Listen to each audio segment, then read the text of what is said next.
Good afternoon, everyone. Lovely hot winter's day in Brazil, and I wanted to do more of a spiritual video on the river. So I've been quite blessed to have access to this every single day, and it's actually quite incredible when you actually stop to actually think what the river does. And I think there's a few spiritual teachings within this.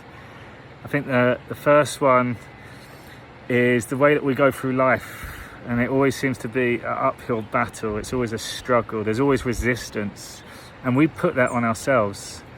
And when you're in the river, it's flowing in one direction, and you can try as much as you can to go the other way, and you're always met with resistance. There's always a challenge, and it's tiring. From an energy standpoint, we waste energy by doing it. And when we go through life, there's so many things that we do, and if we just tapped into our feelings from an energy standpoint, it doesn't feel right. It feels heavy, it feels exhausting. And if we listen to our gut feeling a bit more, our intuition, our soul, truth is when it doesn't actually feel anything. It's just as it is, it's effortless. Go in with the flow. And if we started accepting that life just happens the way it does, and we are the observer, we're the spectator, and within this whole life scenario that we're living in, if we go with the flow and expect all different sorts of things to happen and come in our way, we can handle it better. What tends to happen in life is that we go opposite, we go against it, and we're fighting against battles that we're just wasting energy more than anything. And no matter how much we think we're in control of our lives, we're not. It just happens without us. So this leads me on to the second point. If you look at the river, it's constantly changing. I could sit here all day and it's always different. I don't know what's coming, but life literally will throw different things at you all the time. We go through our life trying to get to a point, and then when we get to that point, we get comfortable. We literally just settle and accept that's the way it is, and that's the way we want it to be. But even if you just sat in your garden and you put it on a time lapse, the whole garden changes, the trees grow, the pavement changes, everything adapts all the time. So if we think we can go through life, getting to a certain stage, and then we're just content and we just stay there, we're not growing. We have two responsibilities in life. If we literally took things down to the cellular level, it's grow and protect. Growth is constant. Every single day that we should be growing, we should be learning, we should be experiencing. That makes life more exciting.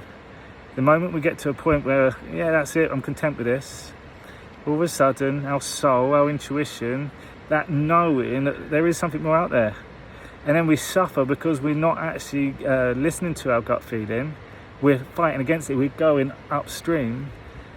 And we're met with suffering, we're met with anxiety, we're met with depression, we're met with that wanting more all the time, seeking out for new experiences or to make us happy. When yet, if we literally just understood that life keeps changing anyway, and we need to keep changing too, we need to adapt to it. And then the third thing with the river, it invites everyone. Everyone is welcome.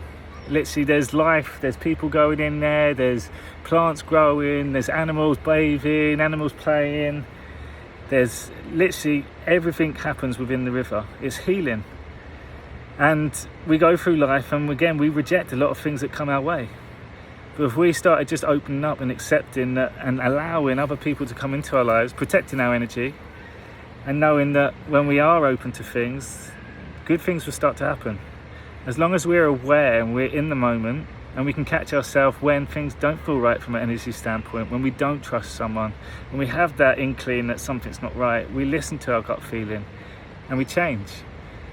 But we also need to just accept and allow more people into our lives and be conscious of that.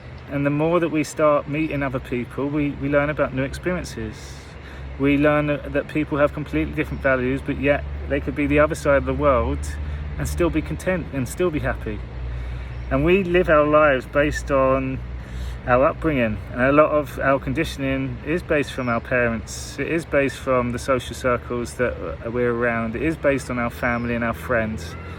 And if we just accept that as truth, and that is the way it's meant to be, and again, we suffer.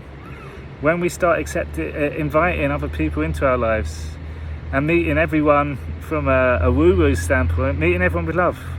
As long as I'm giving out love and I'm turning up positive, no matter what comes my way, that's the only thing that's going to come back to me. And we are met with challenges, and we are met with resistance, we are met with all these other things that can hold us back. But that's life. That's what makes it more exciting.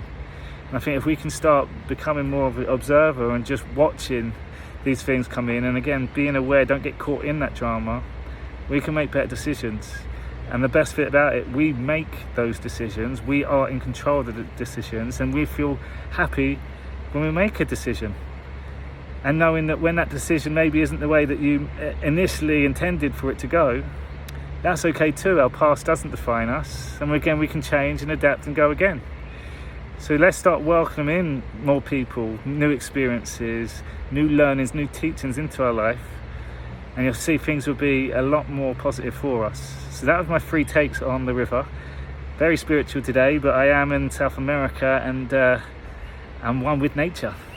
So I hope you're having a great day, and yeah, just go with the flow.